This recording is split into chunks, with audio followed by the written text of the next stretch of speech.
Astaghfirullah. Assalamualaikum warahmatullahi wabarakatuh. Alhamdulillah wassalatu wassalamu ala Rasulillah wa ala alihi wa sahbihi wa mawalah wa la hawla wa la quwata illa billahi wa ba'd.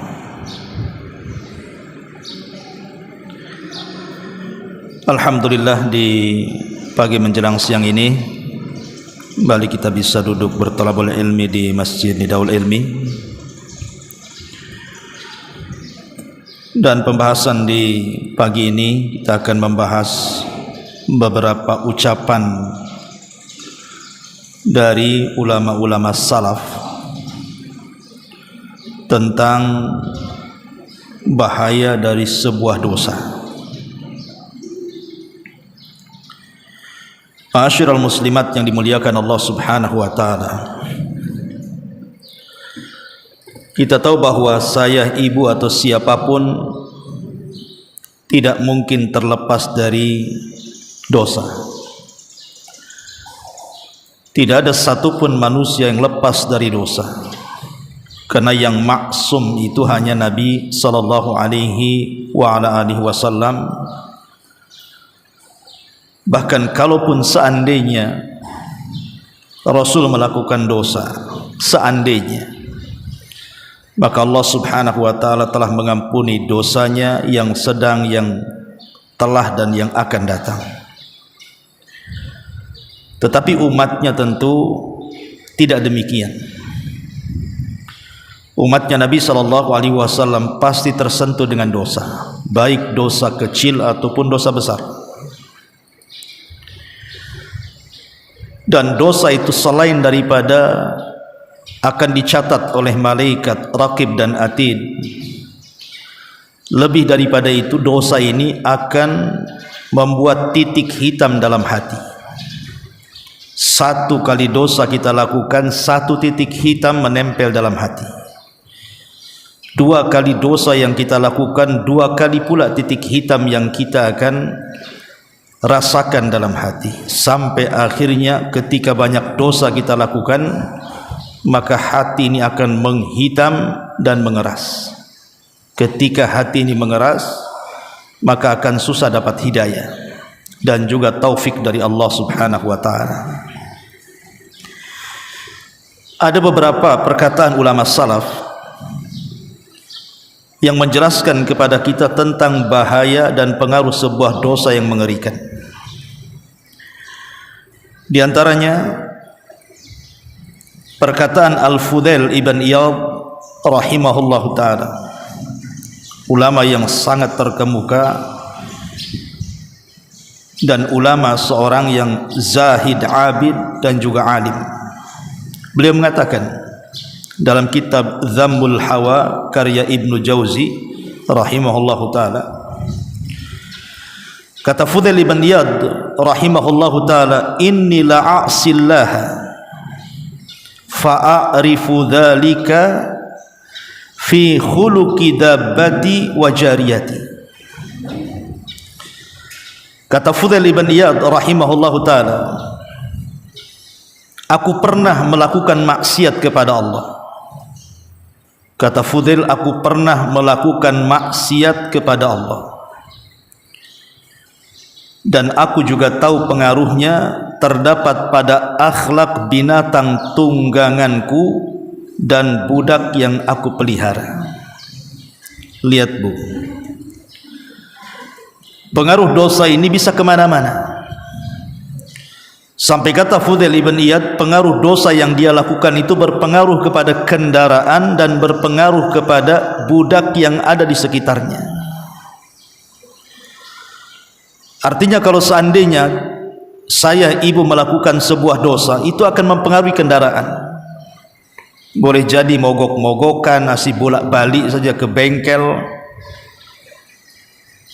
cepat rusak, ataupun mungkin peralatan di rumah gitu kan, baru beli kompor gas rusak terus, baru beli dispenser kebakar, baru beli kulkas nggak dingin, dan begitu seterusnya. Jadi pengaruh dosa itu bisa masuk ke perabotan. Rumah cepat rusak, retak-retak, bocor-bocor dan begitu seterusnya. Ataupun kepada manusia. Kepada manusia mungkin anak-anak kita tidak berbakti kepada kita, nakal, naudzubillah, susah diatur, diuji oleh Allah Subhanahu wa taala dengan tetangganya, diuji oleh Allah Subhanahu wa taala dengan pembantunya, dan begitu seterusnya. Jadi pengaruh dosa ini kemana-mana. Makanya kalau seandainya Allah takdirkan di antara kita ini boleh jadi punya perabotan kok cepat rusak, kemudian juga punya anak kok nakal-nakal, cobalah introspeksi, jangan-jangan itu dosa yang kita lakukan. Ini menurut Fudail Ibn Iyad rahimahullahu ta'ala. Kemudian yang kedua, perkataan Sulaiman At-Taimi rahimahullahu ta'ala yang dicantumkan dalam kitab Safwatus Safwa karya Ibnu Jauzi. Beliau mengatakan, innar rajula la yusibu dzamba fi sirri fayusbihu wa alaihi madallatuhu. Kata Sulaiman At-Taimi rahimahullahu ta'ala mengatakan, innar rajula, terkadang seseorang, la yusiba dzamba, melakukan sebuah dosa fi sirri, tidak terang-terangan, dosa yang disembunyikan yang tidak ada yang tahu kecuali dia dengan Allah Subhanahu wa taala. Fayusbihu wa alaihi madallatuhu. Rupanya Allah Subhanahu wa taala jadikan orang yang melakukan dosa yang tidak terang-terangan itu mendapatkan kehinaan. Mendapatkan kehinaan dari Allah Azza wa Jalla.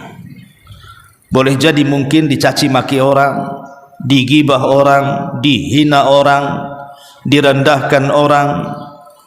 Ada saja ucapan-ucapan orang yang tidak enak kepada kita. Itulah pengaruh dosa. Padahal dosa itu tidak ada yang tahu kecuali dengan Allah saja. Tapi dengan itu Allah Subhanahu wa taala justru merendahkan kita di hadapannya dan di hadapan makhluknya. Ini di dunia, Bu. Apalagi di akhirat jelas. Kata Nabi SAW, nanti pada hari kiamat akan ada orang yang datang menghadap Allah membawa pahala sebesar gunung Tihama. Gunung Tihama ini besar, gunung terbesar kedua setelah Uhud. Tiba-tiba ketika dihadapkan di hadapan Allah, hilang pahalanya. Tidak ada satupun pahala yang tersisa. Kemudian sahabat bertanya, kok bisa wahai Rasul, orang yang terang-terangan jelas-jelas mau pahala besar ke hadapan Allah, ketika berhadapan dengan Allah, Allah gugurkan semua dosanya. Maka Nabi SAW berikan alasan, ya karena orang itu idza khalau bimaharimillahi intahakuha. Kalau dia sedang bersendirian, tidak ada yang tahu kecuali dengan dia dengan Allah, dia pun bermaksiat dengan tidak terang-terangan. Naudzubillah. Lihat bagaimana pengaruh dosa menurut Sulaiman At-Taimi rahimahullahu ta'ala. Kemudian juga yang ketiga, perkataan Ka'ab al-Akhbar. Ka'ab al-Akhbar seorang mantan dari pendeta Nasrani yang masuk Islam di zaman Umar, kemudian menjadi orang saleh dan alim. Apa kata Ka'ab al-Akhbar ini? Innama tazalzal al-ardu idza umila fiha bil ma'asi fatara'ada khawfan min rabbi jalla jalaluh an yattali'a 'alaiha. Kata Ka'ab al-Akhbar yang dinukilkan dalam kitab Al-Uqubat karya Imam Ibnu Abi Dunya rahimahullahu ta'ala, kata beliau, innama tazalzal al-ardu, sesungguhnya bumi ini terkadang digempakan oleh Allah. Idza umila fiha, kalau di atas bumi ini banyak sekali pelaku-pelaku bil ma'asi, yang melakukan maksiat. Fatara'ada khaufan min rabbil minar rabbi jalla jalaluh, maka bumi pun bergoncang karena takut dengan Allah Subhanahu wa taala, an yattali'a 'alaiha, untuk ditampakkan di hadapannya. Karena nanti bumi itu kan pada hari kiamat akan bersaksi. Idza zulzilatil ardu zilzalaha wa akhrajatil ardu athqalaha wa qala al insanu ma laha yauma idzin tuhadditsu akhbaraha. Yauma idzin tuhadditsu akhbaraha. Pada hari itu bumi akan menghabarkan manusia-manusia yang pernah menginjaknya kelak pada hari kiamat. Jadi bumi akan menghabarkan si fulan bermaksiat di tempat ini hari ini jam sekian, semua akan dihabarkan bumi. Itu di akhirat tuh. Karena bumi ini makhluk Allah Subhanahu wa taala. Kalau Allah Subhanahu wa taala perintahkan bumi ini untuk bergoncang, maka dia bergoncang, karena dia tentara di tentara Allah Subhanahu wa taala. Kapanpun Allah mau untuk digempakan, dia bisa gempa. Lah kata Ka'ab al-Akhbar, apabila terjadi gempa itu hakikatnya karena banyak maksiat di atasnya. Ada sebagian peneliti bahwa gempa itu karena terjadi geseran lempengan yang ada di bawah bumi. Betul, itu memang sebab terjadi gempa, entah vulkanik, entah tektonik, entah apa nama gempa itu, dengan kekuatan yang beragam, yang bisa mengakibatkan tsunami, gempa bumi, bergesernya bumi, dan begitu seterusnya. Memang sebabnya ada, salah satunya adalah bergesernya lempengan. Tapi perlu diketahui bahwa lempengan itu ada yang menciptakan dan ada yang menggeser, tidak mungkin bergeser sendiri. Makanya kita tidak boleh kemudian menasabkan 100% kepada sebab saja, tapi ada musababnya, ada yang membuat sebab itu. Siapa yang membuat sebab itu? Ya Allah. Dan kenapa Allah Subhanahu wa taala menggeser-geser lempengan kemudian sampai terjadi gempa? Tidak lain dan bukan karena kemurkaannya. Kenapa Allah murka? Tidaklah Allah murka kecuali karena kemaksiatan kita. Makanya bumi saja merasa takut kalau sudah banyak maksiat di atasnya, makanya dia kemudian menggoyangkan dirinya. Itu menurut Ka'ab al-Akhbar rahimahullahu ta'ala. Lihat bagaimana dampak sebuah maksiat, kata Ka'ab al-Akhbar rahimahullahu ta'ala. Kemudian juga dikatakan oleh Al-Hasan Al-Basri. Hasan Al-Basri ini pemimpin para tabi'in, generasi kedua setelah sahabat, dan ucapannya itu penuh makna, dinukilkan banyak para ulama, sampai-sampai orang mengatakan ucapan Hasan Al-Basri seperti wahyu, karena ucapannya itu penuh dengan untayan-untayan, mutiara-mutiara yang hampir mirip dengan ucapan Nabi.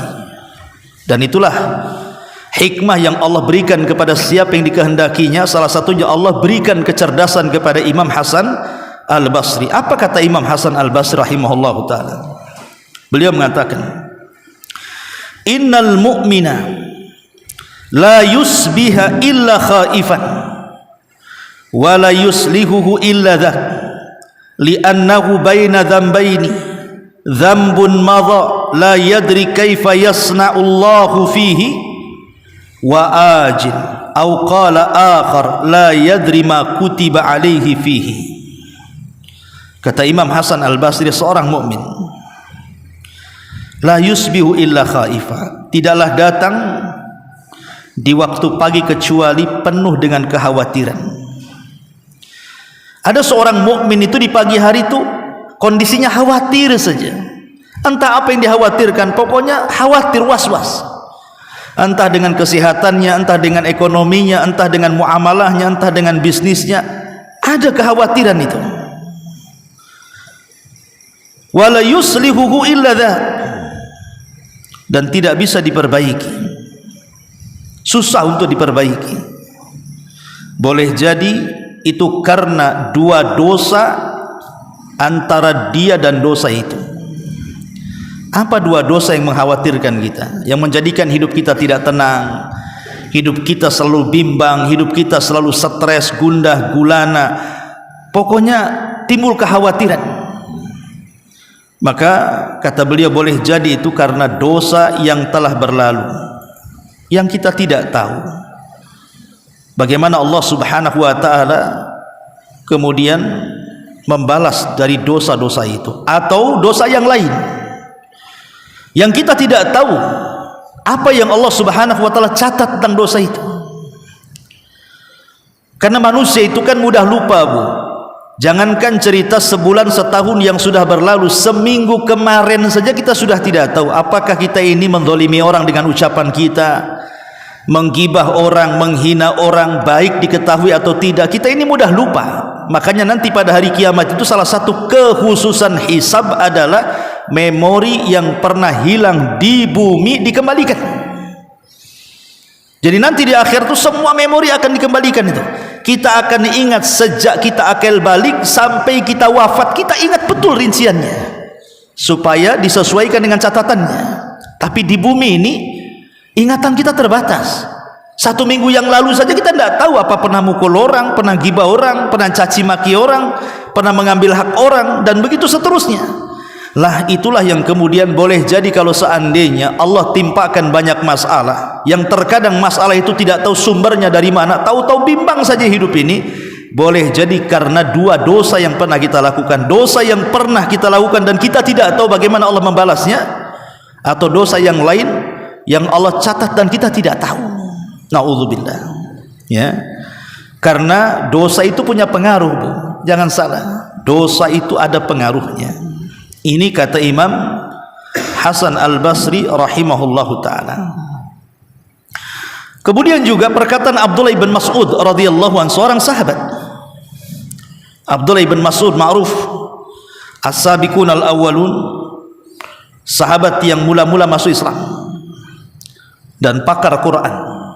Kata beliau, innal mu'mina yara dhunubahu ka'annahu qa'idun tahta jabalin yakhafu an yaqa alaihi, wa innal fajira yara dhunubahu kadhubabin marra ala anfihi faqala bihi hakadha. Kata Abdullah bin Mas'ud radhiyallahu anhu, seorang mukmin apabila dia melihat dosa-dosanya, maka seolah-olah dia duduk di bawah gunung yang hampir meletus. Kira-kira kalau seandainya ibu duduk di bawah gunung atau di bawah gedung yang akan roboh, kira-kira apa yang ibu lakukan? Pasti ibu akan lari sekencang-kencangnya biar tidak kena letusan gunung atau terkena runtuhan gedung kan, Bu? Itu pasti, itu secara fitrah pasti lari. Lah itulah seorang mukmin seperti itu. Jadi seorang mukmin itu kalau melihat dosa dia akan lari sekencang-kencangnya. Dia tidak mau dekat-dekat, lewat saja tak mau. Ya. Jadi begitu harusnya. Jadi kalau ibu nih nampak ada majelis gibah nih, udah kumpul 1-2, awalnya yang ngobrol biasa-biasa saja, kok lama-lama membicarakan orang, membicarakan kawannya, tetangganya, maka seorang mukmin langsung cabut, Bu, dari situ.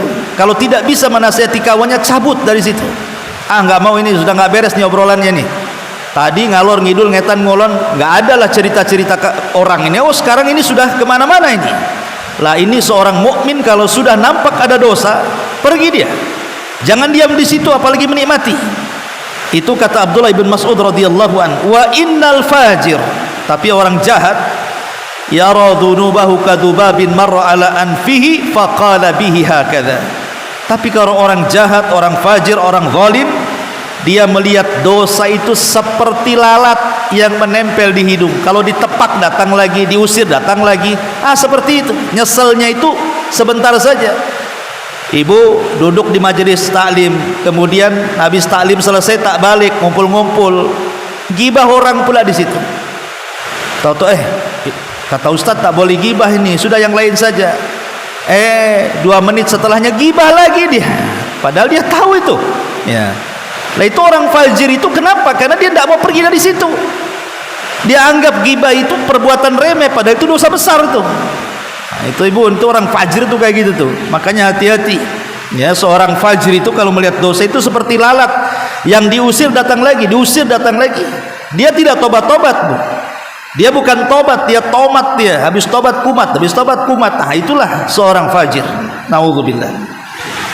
Ma'asyiral muslimat yang dimuliakan Allah Subhanahu wa taala. Kemudian juga Aisyah Ummul Mukminin radhiyallahu anha mengatakan, apa kata Aisyah radhiyallahu anha Ummul Mukminin zaujatun Nabiyina sallallahu alaihi wasallam? Aqallu dzunuba, sedikitkan oleh kalian dosa. Kata Aisyah, aqallu dzunuba, sedikitkan oleh kalian melakukan dosa.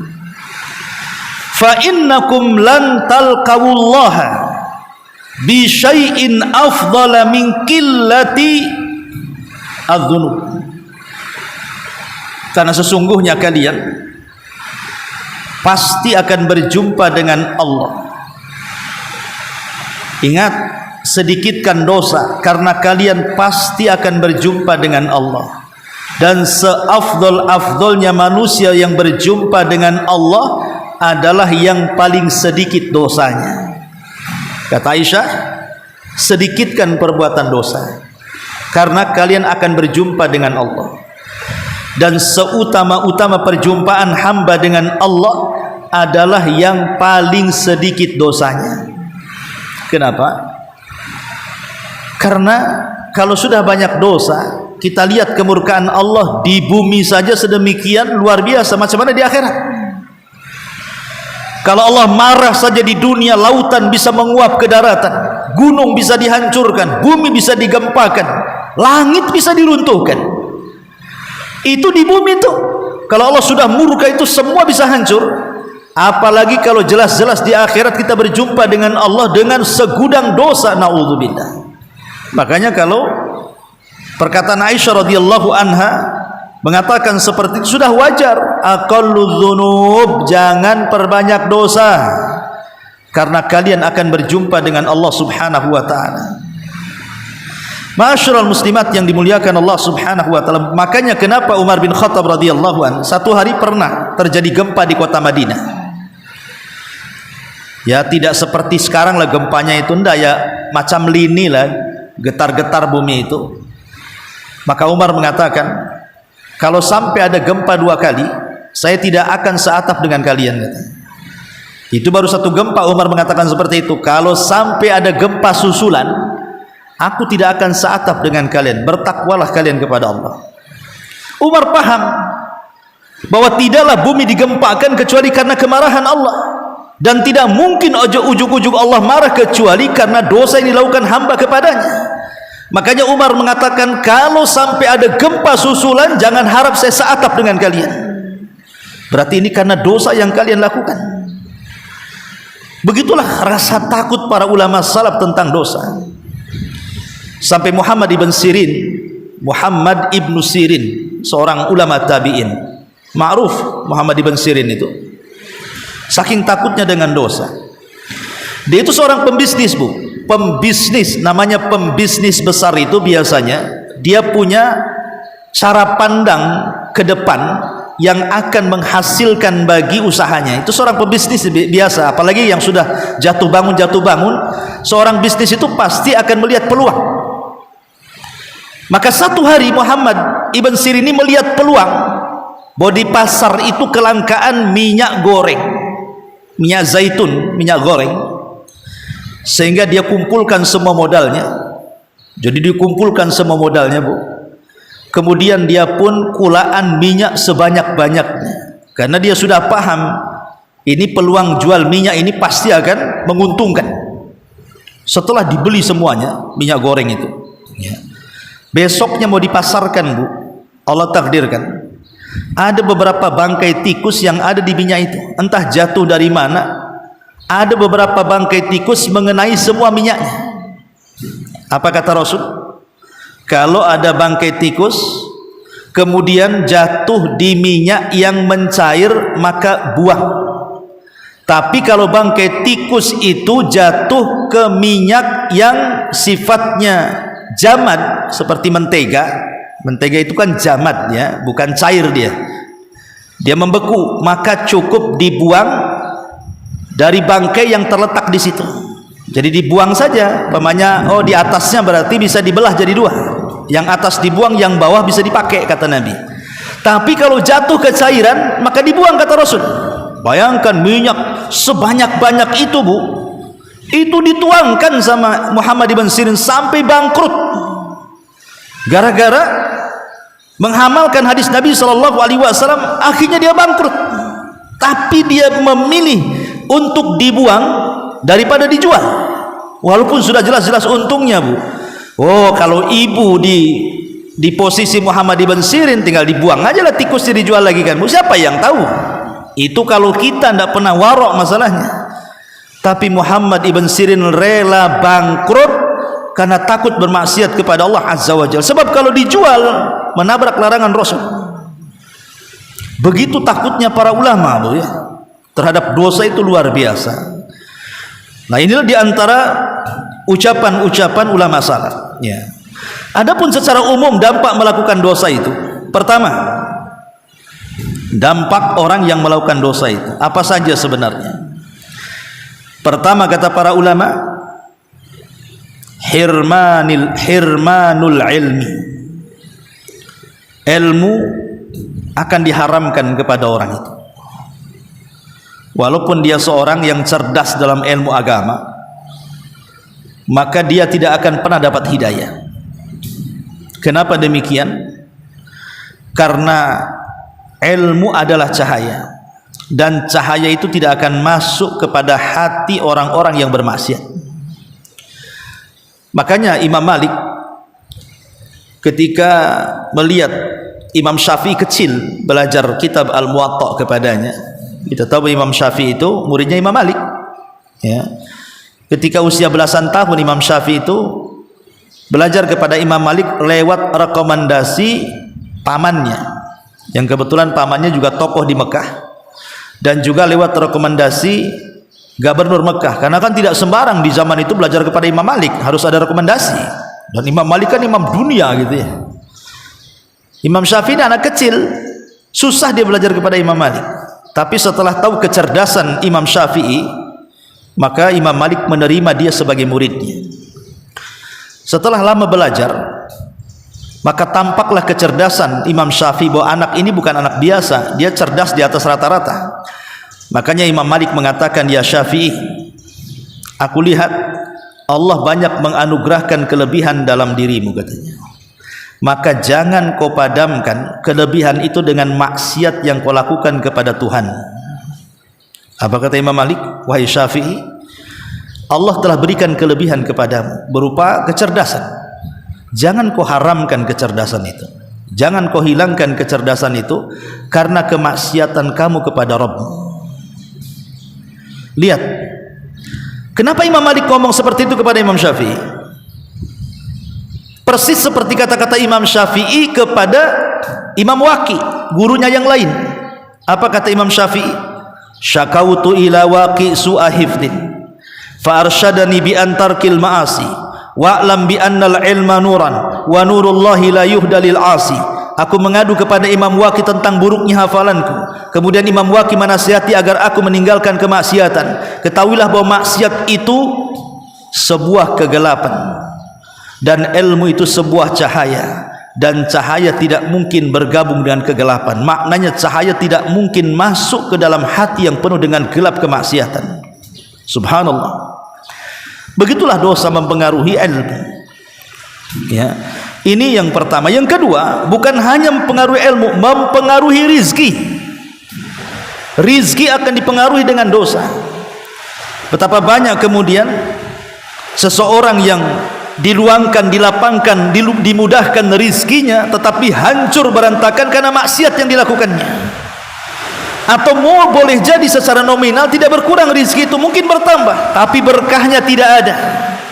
Uang banyak tapi tidak merasa nyaman, rumah megah tapi tidak merasa senang, dunia di hadapannya tidak pernah merasa nyaman, ada saja masalah, hatinya dipenuhi dengan kebingungan, stres, dan begitu seterusnya. Jadi bisa saja dosa itu menghalangi rizki, na'udzubillah. Kemudian yang ketiga, dosa itu bisa mempersulit urusan-urusan. Urusan apa saja Allah akan persulit. Yang mudah jadi sulit, yang sulit tambah sulit lagi. Itulah dosa. Karena makanya Allah Subhanahu wa taala mengatakan wa man yattaqillaha yaj'al lahu makhraja. Siapa yang bertakwa kepada Allah, Allah mudahkan urusannya. Kebalikannya, siapa yang tidak bertakwa alias melakukan dosa, berarti Allah persulit kehidupannya. Naudzubillah. Nah, inilah pengaruh-pengaruh dosa. Gak tahu ibu dengar nggak nih ucapan saya? Padahal sudah urat sayap keluar semua tuh. Kayaknya nggak dengar bu ya. Ini hujan makin deras, jadi ucapan saya takut nggak dengar. Ibu juga paling mereng-mereng itu kupingnya itu. Ngomong apa lah Ustadz nih gitu ya. Makanya kita sampai di sini saja. Subhanakallah bihamdika, asyhadu an la ilaha illa anta astaghfiruka wa atubu ilaik. Allahu ta'ala alam. Assalamualaikum warahmatullahi wabarakatuh.